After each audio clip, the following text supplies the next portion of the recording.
Hello and welcome dear students. आज के lecture में हम देखने वाले हैं approaches of economics, approaches to study economics की इकोनॉमिक्स को समझने के लिए किन किन तरीक़ों का इस्तेमाल किया जाता है वह हम आज के इस लेक्चर में देखेंगे। तो फर्स्ट है माइक्रो इकोनॉमिक्स, या जिसको हम सूक्ष्म या व्यष्टि अर्थशास्त्र भी हम कहते हैं।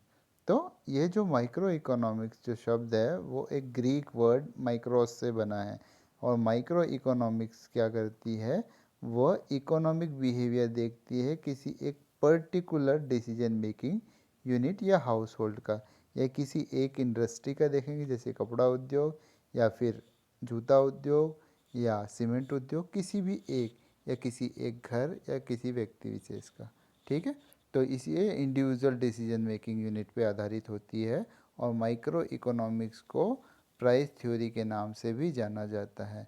माइक्रो इकोनॉमिक्स की कमी की अगर हम बात करें तो वो हमें पूरी अर्थव्यवस्था की जानकारी नहीं देती, क्योंकि वह केवल एक व्यक्तिगत इंडस्ट्री या व्यक्ति विशेष को ध्यान देती है। दूसरी अप्रोच की अगर हम बात करें, इसी की इम्पोर्टेंस की बात करें, माइक्रो इकोनॉमिक्स की इम्पोर्टेंस की, तो क्या क्या इम्पोर्टेंस हो सकती है। तो पहला है understanding the functioning of free enterprise economy. In economy में जो फ्री इंटरप्राइज होती है उनकी फंक्शनिंग कैसी होती है उसमें मददगार होता है। दूसरा, distribution of goods and services, वस्तु एवं सेवाओं का बंटवारा कैसा हो रहा है उसको समझने में मदद करता है। तीसरा, डिटर्मिनेशन ऑफ प्राइस, मूल्य निर्धारण में मदद करता है, इसीलिए इसे प्राइस थ्योरी के नाम से भी जाना जाता है। और चौथा है efficiency in consumption and production, की उपभोग एवं उत्पादन की क्षमता को कैसे बढ़ाया जा सके उसके बारे में भी हमें ज्ञान देता है माइक्रो इकोनॉमिक्स। हाँ, दूसरी अप्रोच है मैक्रो इकोनॉमिक या वृहद अर्थशास्त्र, जिसे हम मैक्रो इकोनॉमिक्स या वृहद अर्थशास्त्र के नाम से जानते हैं। यह एक ग्रीक वर्ड मैक्रोस से बना है, उस जिसका मतलब होता है बड़ा या वृहद। तो मैक्रो इकोनॉमिक्स क्या करता है, वो स्टडी करता है behaviour of economic system as a whole, मतलब पूर्ण रूप से समाज को समझने में मदद करता है ना। तो macro economics deals the behaviour of the aggregate, है ना, जैसे कुल रोजगार कितना मिला है, राष्ट्र की कुल आय कितनी है, राष्ट्रीय आय कैसे हो रही है, जनरल प्राइस लेवल, सामान्यतः जो प्राइस बढ़ रहा है वो कैसे है, क्या लेवल है।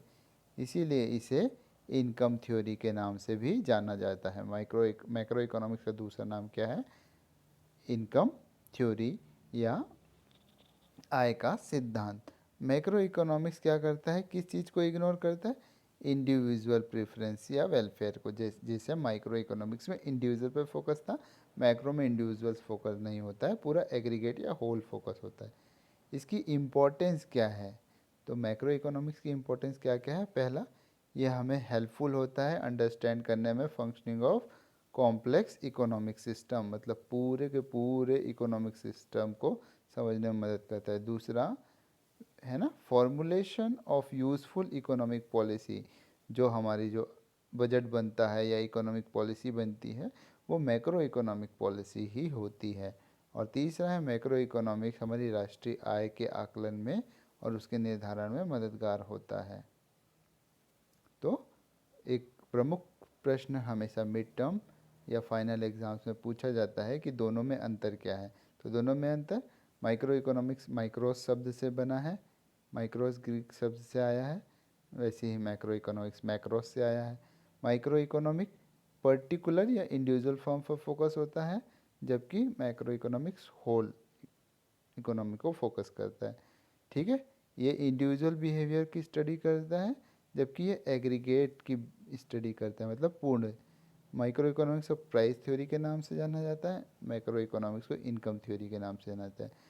माइक्रो इकोनॉमिक्स क्या है, पूरी होल इकोनॉमी को कवर नहीं करता, मैक्रो इकोनॉमिक इंडिविजुअल को कवर नहीं करता है। यह मुख्य डिफरेंस है, इसे अच्छे से नोट डाउन करेंगे और पढ़ेंगे, ये फाइनल एग्जाम्स के क्वेश्चन में आता है। So thank you, hope you like that.